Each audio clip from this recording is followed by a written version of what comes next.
Hello friends, today we will study about ancient history of India. Bharat का प्राचीन इतिहास। तो इसमें कई सारे डिविजन्स हैं, कई सारे पार्ट्स हैं जो कि हम पढ़ेंगे आज। एंशियंट हिस्ट्री ऑफ इंडिया कई पार्ट्स में डिवाइड होता है। Indus valley civilisation,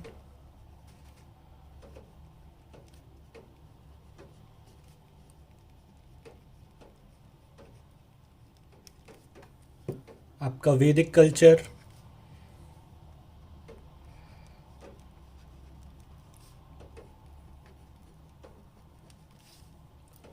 Buddhism,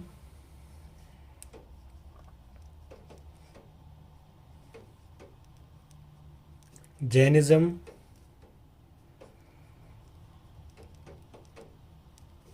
Maurya dynasty,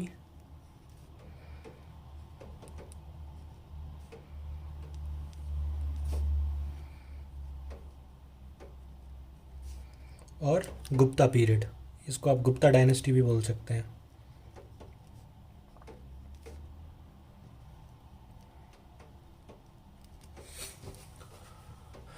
तो ये चीज़ें आज हम पढ़ेंगे। तो सबसे पहले हम शुरुआत करते हैं इंडस वैली सिविलाइजेशन से।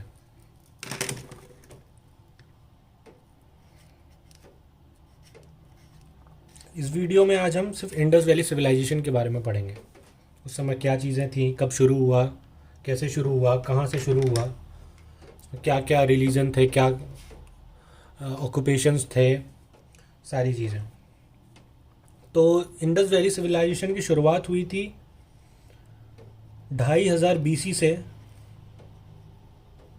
1750 बीसी के बीच। डेट्स काफ़ी इम्पोर्टेंट है, तो आप इसको हाईलाइट कर सकते हैं। ये वर्ल्ड का मोस्ट डेवलप्ड सिविलाइजेशन था उस टाइम का। इसको हम लोग बोलते हैं हड़प्पा सिविलाइजेशन भी बोलते हैं।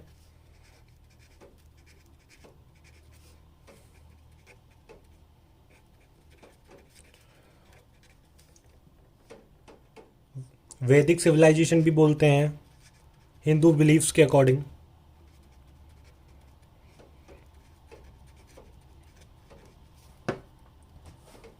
और आपका इसको सरस्वती कल्चर या सिंधु सरस्वती सिविलाइजेशन भी बोलते हैं। ये मैं आपको बताऊंगा क्यों।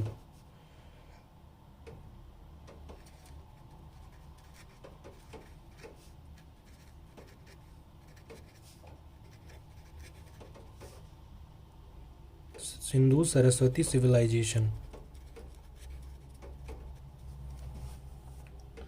तो इसकी शुरुआत जो हुई थी, ये तो पहले सबसे वर्ल्ड का, पूरे विश्व का सबसे ज़्यादा मोस्ट डेवलप्ड सिविलाइजेशन था। उस समय कई सिविलाइजेशन हुए थे, क्योंकि आपका इजिप्ट सिविलाइजेशन था,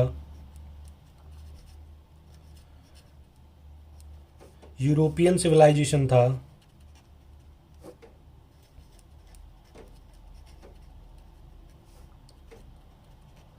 मेसोपोटामियन सिविलाइजेशन था,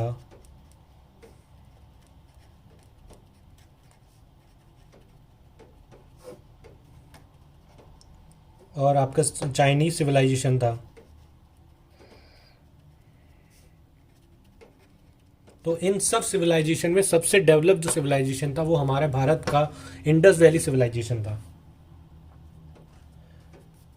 इसकी शुरुआत जो हुई थी वो 7 नदियां थी, उसके किनारे पे इसकी शुरुआत हुई थी, इसलिए हम इसको सप्त सिंधु सिविलाइजेशन भी बोलते हैं।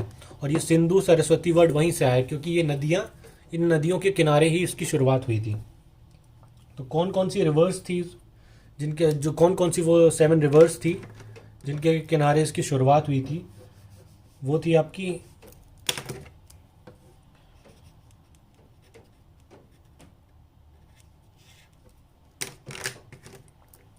Indus,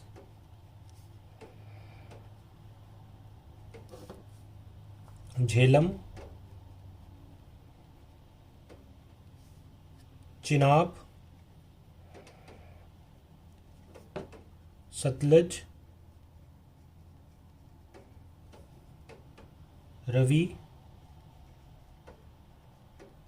Vyas, and Saraswati.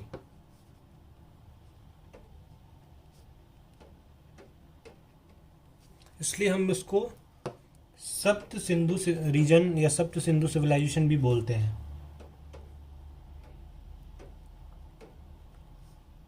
सप्त Sindhu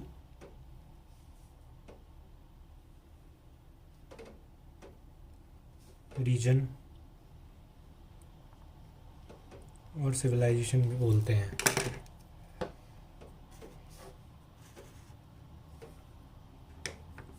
Indus valley civilisation approx 12,60,000 square kilometre area cover करता था।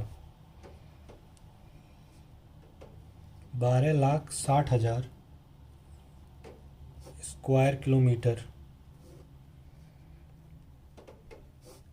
इतने एरिया में फैला हुआ था।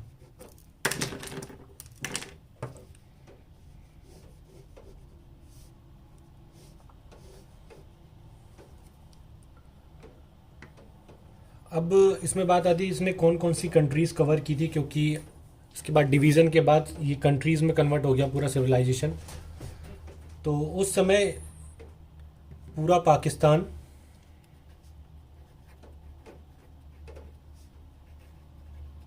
होल पाकिस्तान, कुछ पार्ट्स इंडिया के, पार्ट्स ऑफ इंडिया,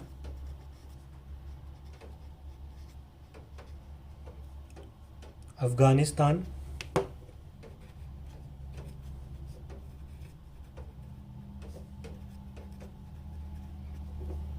और ईरान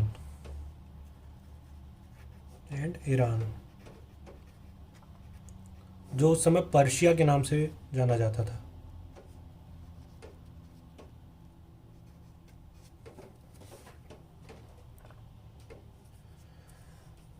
अब बात आती है कि इंडस वैली सिविलाइजेशन सब उसकी जो सबसे लार्जेस्ट साइट थी वो कौन सी थी? तो सबसे लार्जेस्ट साइट जो थी वो थी मोहनजोदारो।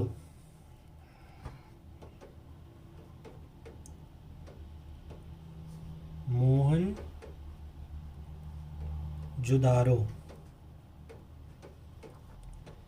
ये आपकी पाकिस्तान में, अब ये एरिया पाकिस्तान के अंदर आता है। पहले ये पूरा इंडिया ही हुआ करता था।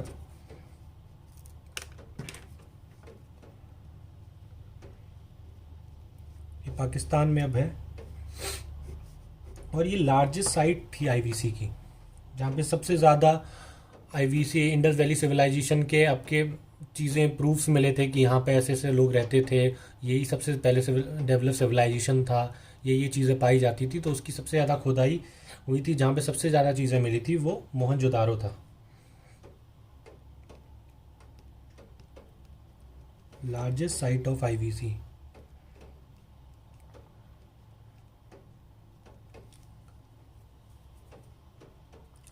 ये तो हो गई कि आईवीसी की लार्जेस्ट साइट मोहनजोदारो था, लेकिन इंडिया में, अब क्योंकि अभी इंडिया में नहीं है, तो इंडिया में लार्जेस्ट साइट कौन सा था आईवीसी का? राखीगढ़ी।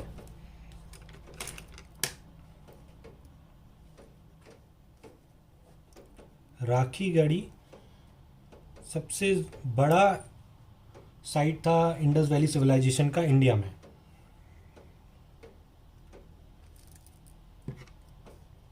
जो कि हरियाणा में स्थित है।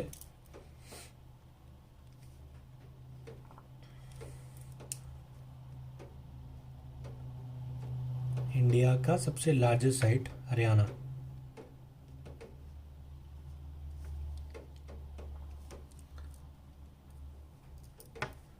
लार्जेस्ट साइट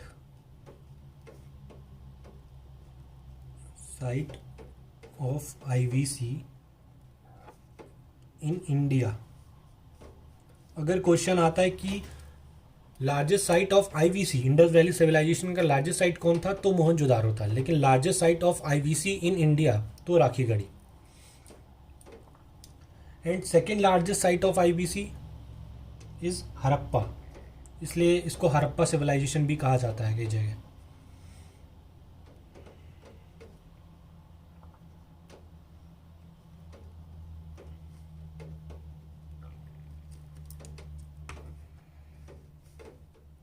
ये भी आपका पाकिस्तान में ही स्थित है।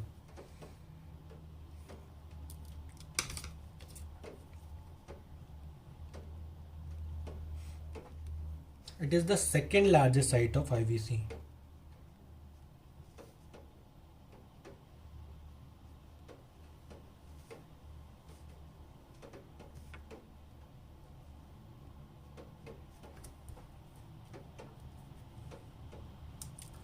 तो ये तो हो गया कि इंडस वैली सिविलाइजेशन को क्या क्या बोलते हैं। हड़प्पा सिविलाइजेशन, वैदिक सिविलाइजेशन, सिंधु सरस्वती सिविलाइजेशन, ये सबसे डेवलप्ड सिविलाइजेशन था। इजिप्ट सिविलाइजेशन उस समय चल रहा था, यूरोपियन चल रहा था, मेसोपोटामियम यानी मिडिल ईस्ट, जो ये आपका सऊदी एंड ईरान, पर्शिया, ये चीज़ें थी, इन रीजन को मिडिल ईस्ट बोलते हैं। तो उस समय जो सिविलाइजेशन था वो मेसोपोटामियम सिविलाइजेशन था। World most developed civilisation,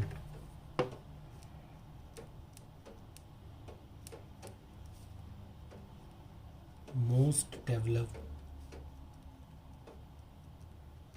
civilisation, इसीलिए भारत को सोने की चिड़िया कहा जाता था।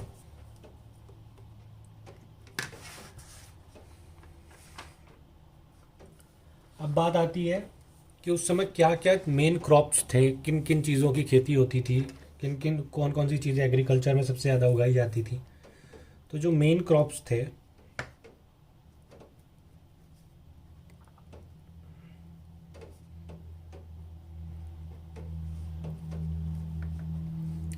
वो आपके थे गेहूं यानी वीट, राइस चावल, डेट्स यानी खजूर, कॉटन। अब मैं आपको बता दूं, कॉटन जो था वो मेन क्रॉप था उस टाइम में, सबसे ज़्यादा प्रोडक्शन कॉटन की होती थी। तो ये भी कभी कभी पूछ लेते हैं, इंडियन इंडस वैली सिविलाइजेशन में सबसे सबसे मेन क्रॉप या सबसे ज़्यादा उगाई जाने वाली, पाई जाने वाली कौन सी क्रॉप हुआ करती थी, तो वो कॉटन था। पॉपुलेशन क्या थी इंडस वैली सिविलाइजेशन की, कौन कौन से प्रजाति के लोग रहते थे, ये कहाँ से आए हुए थे। तो पॉपुलेशन ऑफ IVC यानी इंडस वैली सिविलाइजेशन,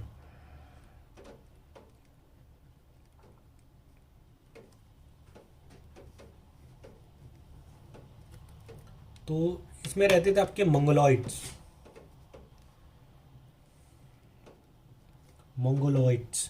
मंगोलॉइड्स ये मंगोलिया देश के नाम से अब जाना जाता है। तो उधर से आए हुए जो लोग थे, ये आपका रशिया और चीन के बीच में स्थित है ये देश। तो उस देश के लोग उस समय उधर रहते थे। तो मंगोलॉइड्स, प्रोटो ऑस्ट्रेलॉइड्स यानी ऑस्ट्रेलियन, प्रोटो ऑस्ट्रेलॉइड, और मेडिटेरियन यानी मिडिल ईस्ट के लोग, मेडिटेरियन। अब बात आती है कि उस समय के लोग क्या क्या चीज़ों का यूज़ करना जानते थे, क्या क्या काम वो किस किस चीज़ों के बारे में उनको नॉलेज थी, जो हमारे एलिमेंट्स होते हैं लाइक स्टोन, कॉपर, आयरन। तो इसको कहते हैं एजेस।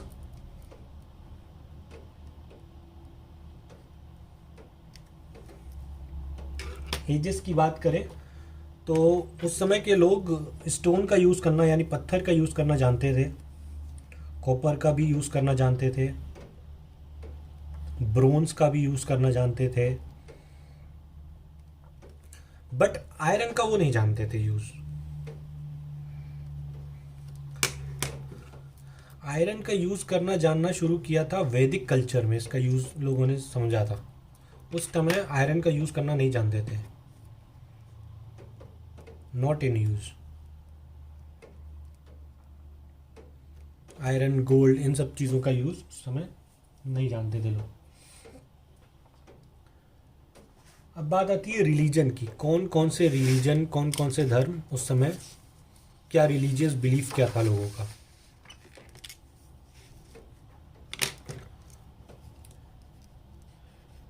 रिलीजन यानी धर्म। रिलीजियस बिलीफ की बात करें तो उस समय कोई टेम्पल मंदिर का कॉन्सेप्ट नहीं था। उस समय सिर्फ दो भगवानों को जाना जाता था, एक मेल गॉड, एक फीमेल गॉड। तो सबसे पहले no concept of temple, no concept of temple during this period.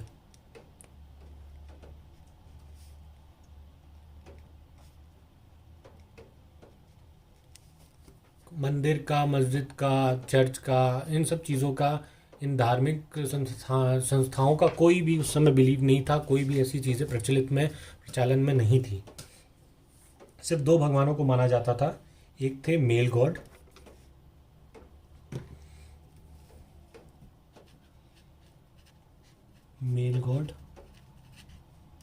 और फीमेल गॉड।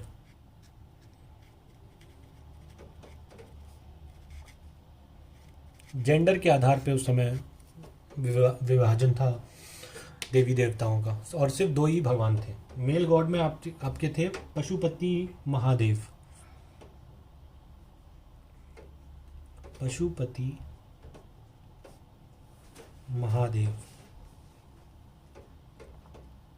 जिन्हें आप शंकर भगवान, भोलेनाथ के नाम से जानते हैं। और पशुपति महादेव की एक खासियत थी कि it is the yogic posture of Mahadev, यानी योगिक पोस्चर में, योगिक फॉर्म में पशुपति शंकर भगवान की स्थापना थी पशुपति महादेव के रूप में। और ये आपका नेपाल में स्थित है। It is the yogic posture of Mahadev.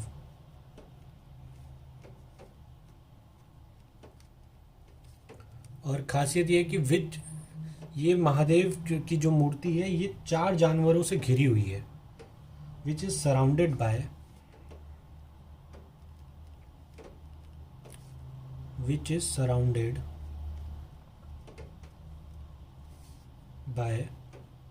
4 animals: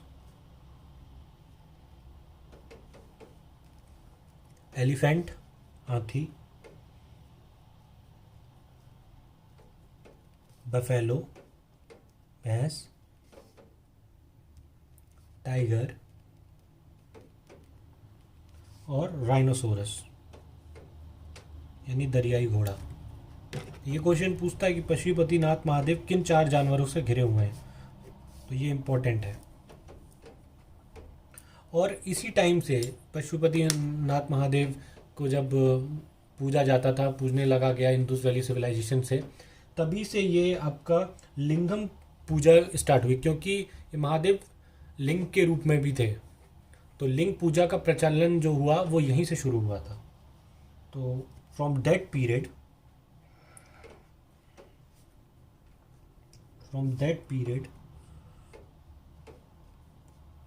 prevalence of lingam puja start.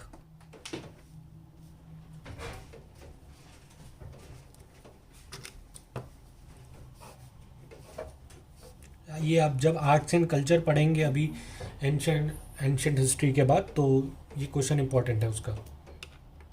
और फीमेल गॉड में मदर गॉडनेस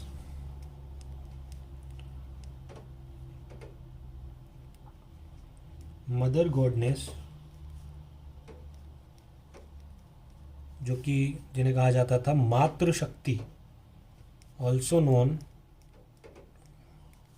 एज मातृशक्ति, इस नाम से इनको पूजा जाता था फीमेल गॉड में। मेल गॉड थे आपके पशुपतिनाथ महादेव और फीमेल गॉड मातृशक्ति। ये आप नोट्स मेरे साथ साथ बना भी सकते हैं, अदरवाइज मैं इसका लिंक डिस्क्रिप्शन में दे दूंगा, वहाँ से डाउनलोड भी कर सकते हैं। अब बात आती है स्क्रिप्ट एंड लैंग्वेजेस की। उस समय कौन सी भाषाएं चलती थी, कौन सी स्क्रिप्ट से कौन से चीज़ों से बात को कम्युनिकेट किया जाता था। तो स्क्रिप्ट एंड लैंग्वेजेस।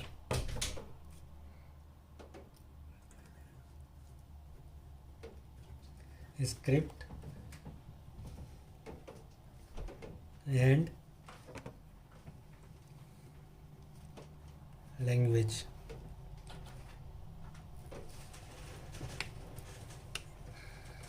तो उस समय पिक्टोग्राफिक स्क्रिप्ट चलती थी। पिक्टोग्राफिक स्क्रिप्ट आपको शब्द से समझ में आ रहा होगा। Pictographic means representation through picture symbols, या और जो आप आजकल इमोजीज यूज़ करते हैं एंड्रॉयड फ़ोन में, वो सब चीज़ों का प्रचलन पहले से ही था। Pictographic script means representation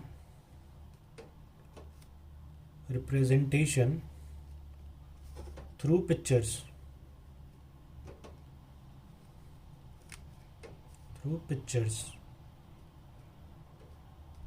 or symbols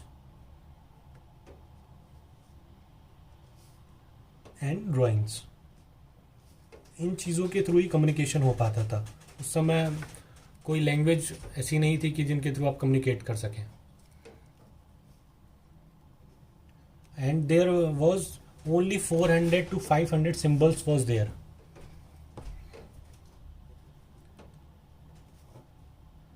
there was 400 to 500 symbols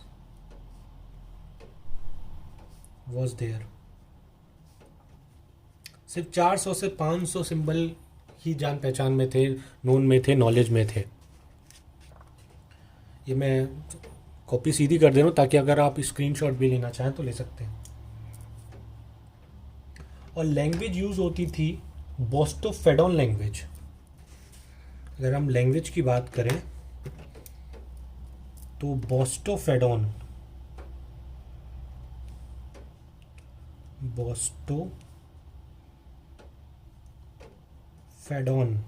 language use होती थी। बोस्टोफेडोन लैंग्वेज का मतलब है कि जिगजैग वे, जैसे कि like means first time I wrote from right to left, second line from left to right, like in a zigzag way. Z पहली लाइन हमने राइट से लेफ्ट शुरू की, दूसरी लाइन हम लेफ्ट से राइट शुरू करेंगे। इस तरीके से लैंग्वेज लिखी जाती थी, इन अ जिगजैग वे। जिगजैग वे, ये लैंग्वेज चलती थी उस समय।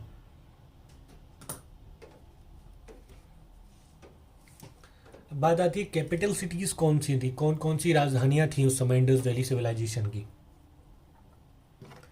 कैपिटल सिटीज,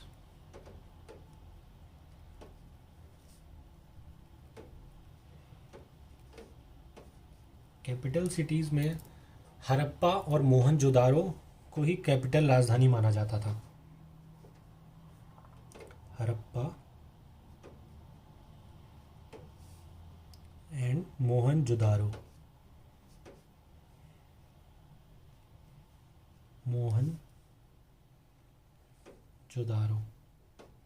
जाहिर सी बात है, मोहनजोदारो लार्जेस्ट साइट थी एलजीसी की, और हड़प्पा सेकंड लार्जेस्ट थी, तो इन्हीं को राजधानी मानना था। और मेन मोहनजोदारो था आपका हड़प्पा। पोर्ट सिटीज, बंदरगाह, यानी पोर्ट सिटीज कौन कौन सी थी उस समय।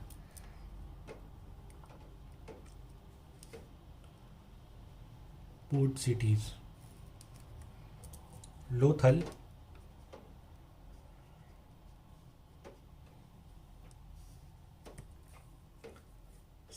सुक्तागेदोन,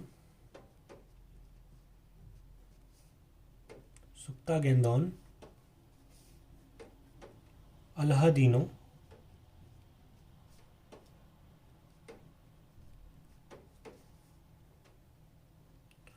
जिसमें कि अभी के टाइम की अगर हम बात करें तो लोथाल ही है जो कि अभी भारत में स्थित है, करेंटली प्रेजेंट इन इंडिया।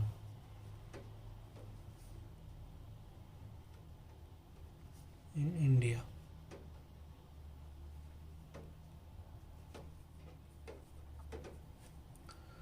अब बात आती है कि पोर्ट सिटीज़ की भी बात हो गई, कैपिटल सिटीज़ की बात हो गई। अगर पोर्ट सिटीज़ की बात हुई है मतलब ट्रेड एंड कॉमर्स भी होगा।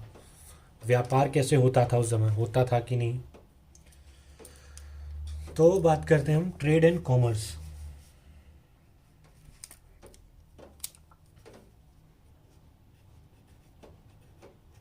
Trade and commerce.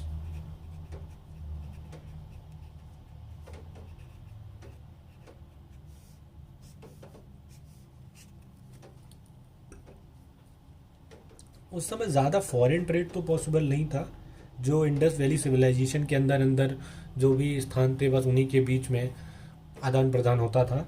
लेकिन कुछ हद तक चीज़ें थीं, कुछ हद तक फॉरेन ट्रेड भी होता था। फॉरेन ट्रेड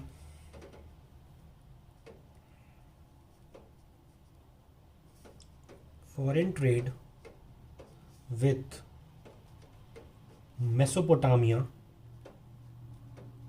मेसोपोटामिया यानी मिडिल ईस्ट कंट्री से, और सुमेरिया जो कि अभी करेंटली इराक के नाम से जाना जाता है, मॉडर्न इराक कह सकते हैं आप। Modern Iraq, Bahrain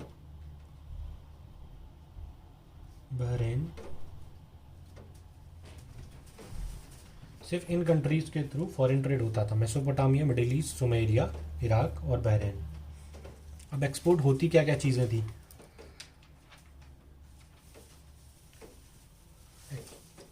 export products,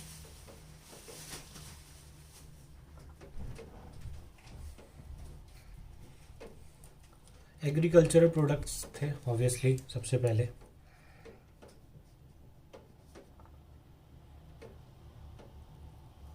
agricultural product, cotton जो कि सबसे ज़्यादा उगता था,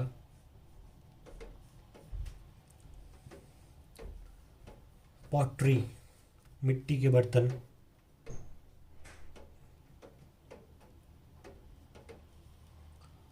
और कुछ कॉपर आइवोरी प्रोडक्ट्स वगैरह भी।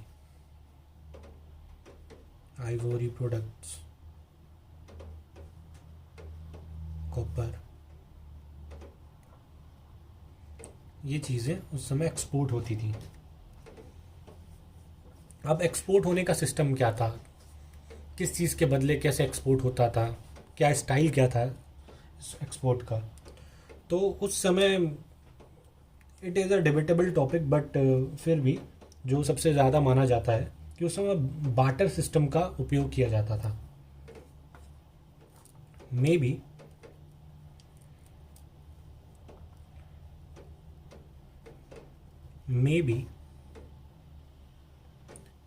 at that period barter system was there. Barter system was there.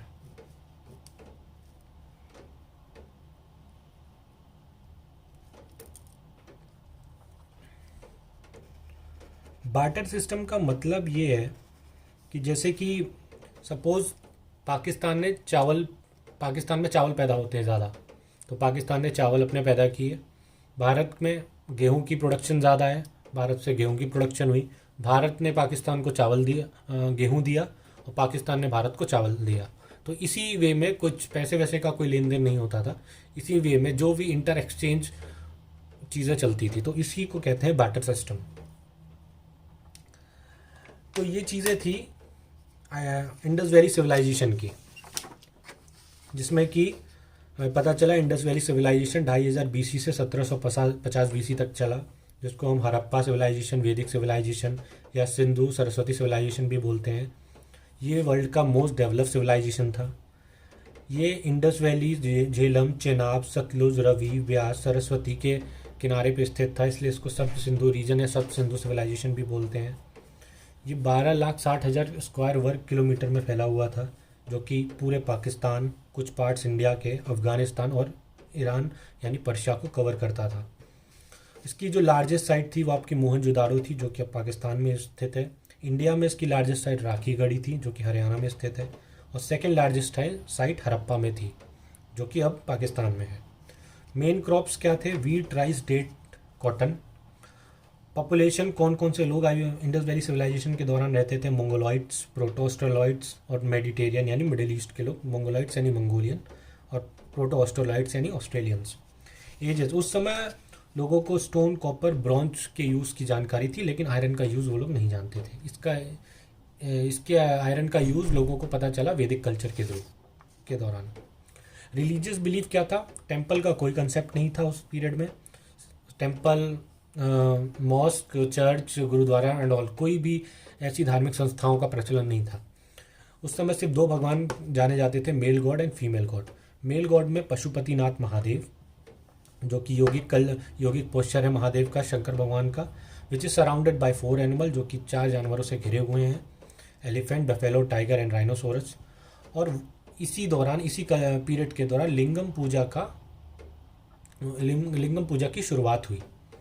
Female God मातृशक्ति के नाम से जानी जाती थी, फीमेल गॉड में इनकी पूजा होती थी। स्क्रिप्ट एंड लैंग्वेजेस में बात करें तो पिक्टोग्राफिक स्क्रिप्ट चला करती थी उस समय, means representation through picture, symbol and drawing. और there are only 400 to 500 symbols for there. सिर्फ 400 से 500 ही सिंबल लोग जानते थे उस समय, उन्हीं के थ्रू कम्युनिकेशन होता था। और लैंग्वेज की बात करें तो बोस्टोफेडोन लैंग्वेज यूज़ होती थी, जो कि एक तरीके की जिगजैग लैंग्वेज है। लाइक पहली लाइन हमने शुरू की लेफ्ट टू राइट लिखना, तो दूसरी लाइन हम लिखेंगे राइट टू लेफ्ट। तो ये जिगजैग वे में उस समय लैंग्वेज चलती थी। कैपिटल सिटीज़ आपकी हड़प्पा थी और मोहनजोदारो थी। पोर्ट सिटीज़ लोथल, सुक्तागेंदोन एंड अलादीनो थी, जिसमें कि लोथल अब भारत में आता है, बाकी ये दोनों जगह पाकिस्तान में है। ट्रेड एंड कॉमर्स कैसे होता था? फॉरेन ट्रेड बहुत कम था, बहुत लिमिटेड में था, लेकिन मेसोपोटामिया, सुमेरिया यानी मॉडर्न इराक और बहरीन से होता था, जो कि अब इस नाम से जाने जाते हैं। एक्सपोर्ट्स, प्रोडक्ट क्या, कौन कौन सी चीज़ें एक्सपोर्ट होती थी? एग्रीकल्चर प्रोडक्ट्स थे, कॉटन था, कॉटन गुड्स था, पोट्री यानी मिट्टी के बर्तन थे, आइवोरी प्रोडक्ट्स, कॉपर, ये चीज़ें एक्सपोर्ट होती थी। और उस समय एक्सपोर्ट का जो सिस्टम था, जो तरीका था, वो बाटर सिस्टम था। यानी लाइक अगर पाकिस्तान चावल की प्रोडक्शन अच्छी होती है पाकिस्तान में, और इंडिया में गेहूं की प्रोडक्शन अच्छी होती है, तो इंडिया गेहूं पाकिस्तान को देगा और पाकिस्तान चावल इंडिया को देगा। इस वे में होता था। अब जो इसमें लास्ट, इस इंडस वैली सिविलाइजेशन में जो लास्ट टॉपिक बचा है, लास्ट पॉइंट, वो है कि ये चीज़ इंडस वैली सिविलाइजेशन खत्म क्यों हुआ, ये फेल्योर क्यों हुआ? Reason for decline of IVC। Reason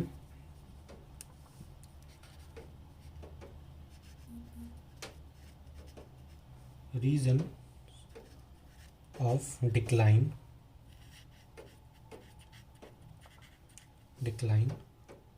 of IVC यानी इंडस वैली सिविलाइजेशन। मैं आपको पहले बता दूं, ये भी टॉपिक जो है डिबेटेबल है। कई लोगों का कुछ मानना है, कई लोगों का कुछ मानना है, लेकिन मैं आपको वो पॉइंट्स बताऊंगा जो कि एवरेज सब लोग इसको कंसीडर करते हैं। ये भी डिबेटेबल टॉपिक है।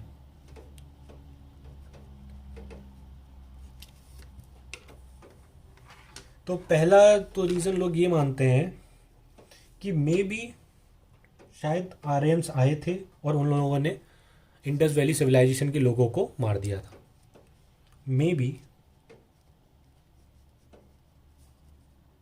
Aryans came and kill all peoples of Indus valley civilisation IVC। पहला रीज़न तो ये है। दूसरा रीज़न ये कहता है due to high salinity. Due to high salinity, यानी मॉइस्चर, नमकीन मॉइस्चर होने की वजह से इन्वायरमेंट में, सराउंडिंग्स में, वातावरण में लोगों को रेस्पिरेटरी प्रॉब्लम्स होने लगी और इसकी वजह से उनके लंग्स में दिक्कत हुई और लोगों की डेथ होने लगी। अभी सैलिनिटी कहाँ पे? रिवर्स, क्योंकि जो इंडस वैली सिविलाइजेशन था, मैंने आपको बताया था, वो 7 रिवर के किनारों पे स्थित था। तो कहा जाने लगा कि उन रिवर्स में ज़्यादा हाई सैलिनिटी थी, ज़्यादा नमकीन नमकीन था पानी, जिसकी वजह से मॉइस्चर में वो हाई सैलिनिटी मॉइस्चर हुआ और जिसकी वजह से रेस्पिरेटरी प्रॉब्लम्स हुई और लोगों की डेथ हो गई। तो due to high salinity in reverse,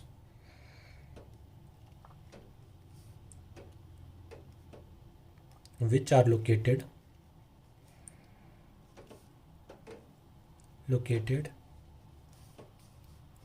in IVC area, यानी इंडस वैली सिविलाइजेशन के एरिया में जो भी रिवर्स थी उनमें। कई लोगों का मानना हुआ कि ड्यू टू ड्रॉट, जो कि पॉसिबल नहीं था। ड्रॉट यानी सूखेपन की वजह से लोगों के पास एग्रीकल्चरल सोर्स ख़त्म हो गया, पैसे नहीं रहे, खाने की वजह से, भूख की वजह से, और इसकी वजह से लोगों की डेथ हो गई। Due to drought. Due to hazardous animal, कि कुछ लोगों का ये मानना रहा कि कुछ जंगली जानवरों की वजह से लोगों की मौत हो गई। जंगली जानवर आए और इंडस वैली सिविलाइजेशन के लोगों को उनसे दिक्कत हो गई, वो लोग खा गए। तो ये कुछ 4 पॉइंट्स थे जो कि रीजंस हैं for decline of IVC, Indus valley civilisation. तो यहाँ पे हमारा इंडस वैली सिविलाइजेशन ख़त्म होता है।